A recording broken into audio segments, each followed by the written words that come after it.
नमस्कार साथियों, मेरा नाम आशुतोष तिवारी है और आज आपसे एक विशेष चर्चा है। लगातार मांग के बाद कई दिनों से लगातार मांग चल रही थी और उम्मीद भी थी कि बिहार में चुनाव है तो ऐसा कुछ होने के चांसेस भी थे और वैसा हुआ भी। बिहार सरकार ने फाइनली डोमिसाइल नीति अप्लाई कर दी बीपीएससी में ना। बीपीएससी टीआरई का जो एग्जाम होने जा रहा है उसके लिए उन्होंने डोमिसाइल नीति एक्सेप्ट कर ली। पहले ये नहीं था, पहले अदर स्टेट के कैंडिडेट भी वहां जाते थे, परीक्षा देते थे, सफल होते थे और एक बड़ी मात्रा में वहां कैंडिडेट नौकरी भी कर रहे हैं अदर स्टेट से जाके। लेकिन इस बार सरकार को ऐसा लगा कि बिहार के लोगों के हित में ये रहेगा अगर डोमिसाइल नीति लागू कर दी जाए, और उसी हित को ध्यान में रखते हुए, हित ही हम कह सकते हैं क्योंकि कोई भी सरकार किसी का अहित नहीं चाहती, तो हित का ध्यान रखते हुए बिहार सरकार ने डोमिसाइल नीति लागू कर दी।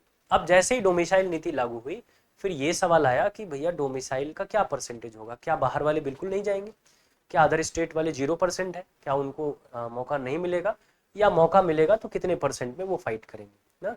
तो इन्होंने एक नया नोटिफिकेशन जारी किया जिसमें उन्होंने एक प्रेस वार्ता, आप देख रहे हैं, एक प्रेस रिलीज आई है जिसमें लगभग 100 पदों के आधार पर इन्होंने एक गणित बैठा दी कि मान लीजिए अगर 100 पद पर है तो क्या नियमावली होगी। ये पूर्व की नियमावली है जिस पर आप पहले परीक्षा दे रहे थे, ठीक है ना, जिसमें 40% में से 35% महिलाओं के लिए था, बाकी सब अदर के लिए खुला हुआ था। लेकिन अभी क्या हो गया, अभी नियुक्ति की बात करें तो अभी इन्होंने क्या कहा कि ये वाला तो सेम है पहला, लेकिन थोड़ा सा चेंज है।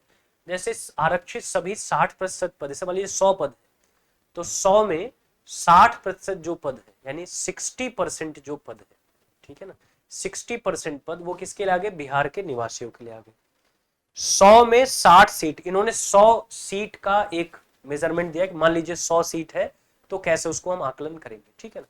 तो 100 सीट में 60 सीट, इन्होंने एक 100 सीट का आंकड़ा इन्होंने दिया और कहा कि 100 सीट में 100 सीट अगर है तो 100 में 60 सीट तो पहले निकाल दीजिए ना, 60 सीट का काम खत्म। अब उस 60 सीट में ये क्या कर रहे हैं, 40% पद जो है वो बिहार के अंदर जो बिहार के स्कूल से पास आउट है उनको देंगे, ठीक है ना। यानी उस 60 में भी 40% सिर्फ बिहार गवर्नमेंट से पढ़े हुए लोग, बिहार में पढ़े हुए लोग, ठीक है ना, उनके लिए हो जाए, जो बिहार के संस्थानों से उत्तीर्ण है, शैक्षणिक संस्थानों से उत्तीर्ण है।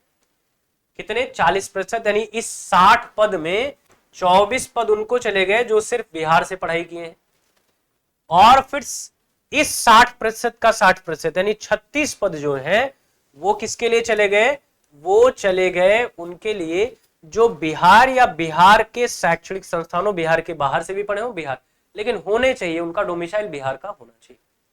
यानी ऐसा नहीं कि सिर्फ बिहार का डोमिसाइल होने से काम हो जाएगा, ये बिहार के लोगों को भी समझना पड़ेगा। बिहार का सिर्फ डोमिसाइल होने से काम नहीं चलेगा, बिहार में ही आपकी शिक्षा दीक्षा होनी चाहिए। आप बिहार के किसी शैक्षणिक संस्थान में पढ़े हो तब तो आप इस पूरे 60% का लाभ उठाएंगे, नहीं तो आप इस 60% के 60% का लाभ उठाएंगे। अब जो लोग मैथ पढ़ते हैं वो कैलकुलेट करेंगे। मैंने 100 सीट का आंकड़ा लिया तो मैंने बता दिया कि जैसे 60 सीट पे टोटल डोमिसाइल लागू हुआ, अब उस 60 में 24 सीट सिर्फ उनके लिए है जो बिहार से पढ़े हैं, 36 सीट ही बचेगी जो बिहार से बाहर से पढ़े हैं जबकि है बिहार के, ठीक है ना, तो उनके लिए भी ये दिक्कत हो जाएगी। इसके अलावा अब ये तो 60% की सीट का हो गया, बचा 40% जो अनरिजर्व्ड है पहले से 40%। अब 100 पद पर हम ले रहे हैं तो 40% मतलब 40 पद हो गए, ठीक है ना। इस 40% का 35% यानी जो 40% जो 40 सीट है इसकी 35% सीट यानी 14 सीट, 40 सीट का आंकड़ा हमने लिया अनारक्षित में, इसमें से 14 सीट जो है वो फीमेल के लिए रिजर्व है। वो भी फीमेल कौन, बिहार की जो महिलाएं हैं उनके लिए रिजर्व है, ठीक है ना। अब इस 40 में से बाकी जो बचा, ठीक, 40 में से 14 पद उनके लिए चला गया, बचा 26 पद।